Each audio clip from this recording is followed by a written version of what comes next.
And welcome to KMTV. I'm Josie Hannett, your top stories tonight. Beach death victim named. Increased security at Dover Port behind weekend traffic. And fire at a bungalow in Whitstable. But first this evening, the body of a man in his 30s was discovered in an Ashford home this morning. Emergency crews arrived at Newtown Green shortly after 8:30. Police and paramedics were also called following concerns for the man's welfare, but he was pronounced dead at the scene. The death is not being treated as suspicious and the coroner has been informed. 2 people have been injured after a helicopter crashed onto its side at Manston. The accident took place at the former airport site near Ramsgate just after 11 this morning.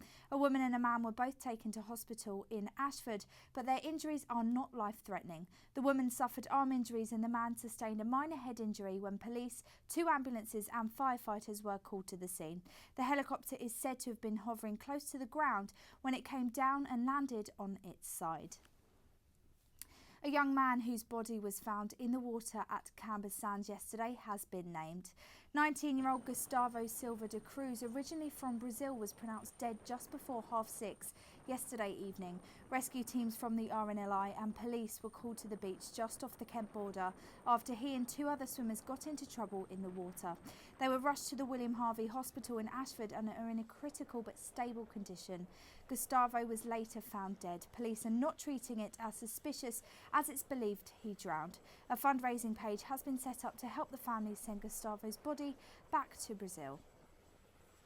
P&O Ferries Chief Executive Helen Diebel blamed increased security and understaffing on the French side of the border for the weekend's traffic delays at the Port of Dover.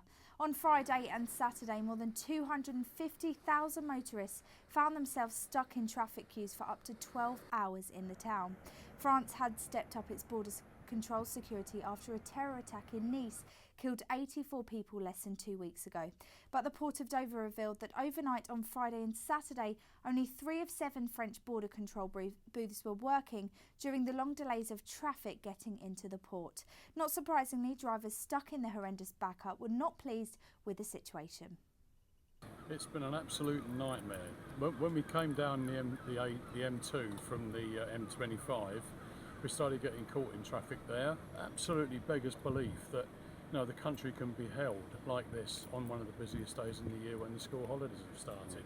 I think it's just absolutely incredible. It's a nightmare. We just want to get to the town. Typical of England. Typical of England. It's France that's done it. It's France. They've asked for increased security. We're not very well organised, I'm afraid. None of it. They haven't organised it, have they? Firefighters battled a huge blaze at a bungalow in Whitstable today. 4 fire crews and ambulances were sent to the scene in South Street near to Tesco Superstore. An elderly woman was treated by paramedics after she inhaled smoke from the fire. The cause is not yet known, but everyone has been accounted for and no one suffered serious injuries. And finally, the head teacher at a Kent primary school had an unusual send-off on the last day of school on Friday. After 23 years at Lady Joanna Thornhill's Primary in Wye near Ashford, head teacher Kevin Grout set off on a motorbike with his deputy Jill Showers, who was also retiring after 13 years at the school. Pupils watched on as the pair rode off on a motorbike onto their retirement. That's it from us this evening. We'll be back again tomorrow with the latest stories from across Kent. In the meantime, don't forget you can keep up to date by listening to KMFM or logging on to kentonline.co.uk. We'll see you tomorrow. Good night.